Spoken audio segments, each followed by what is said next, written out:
Hinduism is the third largest religion in the world behind Christianity and Islam. But Christian and Muslim religions have a disease which Hindus do not have. They wanted to expand their religions.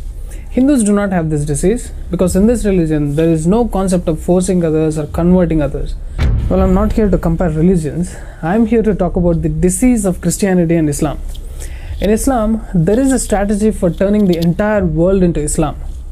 Similarly, Christians have the same strategy. Why do they have a problem with someone who is not their religion? Christians believe that Jesus will come and raise the dead from your grave. Only if you are buried in a coffin in Christian style with prayers and all. Others will be subjected to eternal punishment and destruction. So these people want to save you from punishment. That's why convert to Christianity. How much love? How much compassion?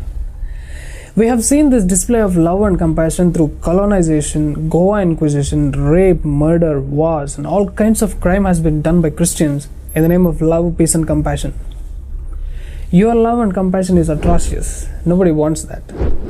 Similarly in Islam, they have a disease called kafir. Kill the kafir. So they are aiming at the entire world. So these two religions are successful to a large extent. As you see today, more than 50% of the world is Christians and Muslims. Hindus are just 15%. Forget about China, it's not that easy to convert them because they speak with guns. Now there is this hard nut called Bharat. Serious attempts have been made since ages to turn this green or blue, but they failed. And today they are facing a really hard nut called Narendra Modi ji. They have used all the strategies that they regularly used in other countries, but nothing seems to be working here. They have done illegal migration of refugees, they are expanding their population, they have occupied positions in politics, they have planted Rohingyas as vegetable vendors, puncture shop, none of them has Aadhaar cards you can check. They are doing communal rights in local cities, well planned and scheduled, properly funded. Ample amount of funding is coming from terrorist organizations and other Islamic countries, specially dedicated to conversions and love jihad. Rampant conversions are happening all over the rural areas. Do you really think Modi is going to protect the nation? One man at the center, more than 3 billion people in the opposition. There is a war coming. Are we equipped? Right now, we have been strategically pushed into internal clashes so that the government is kept constantly busy in handling this, making it easy for an outside enemy to defeat us in this situation. Firstly, do all the 84% Hindus support Modi ji? I find people still feeling smart to be neutral and posing great to find mistakes in BJP. Do you know what's going to happen if you don't deny it and be in support for BJP? Let me tell you a short story of what happened to Christians in Lebanon. Lebanon is a small country in the Middle East with just around 68 lakh people. Up until 1956, Lebanon was a Christian majority country. Even after the Ottoman Empire conquered Lebanon in the 16th century and ruled for 400 years, Muslims did not become a majority there. Lebanon and Israel were the only two non-Muslim countries in the Middle East, and they were the only two democracies. This particular area is a continuous war zone for the past 70 years. Palestine versus Israel, continuous war since 1948. Even today they are fighting. But what people don't notice is that when a war happens, it leaves a lot of refugees. In 1948 Palestine war, more than 7 lakh people became refugees. All these people fled to Lebanon because the neighboring countries refused to allow them. You getting what I'm saying? The Islamic countries, Jordan and Iran, refused to give shelter to Muslims. Why? They have a plan to conquer Lebanon. Lebanon was compassionate to allow the refugees. These Muslims settled there and they did the needful. Look at the results over a period of 15 years' time.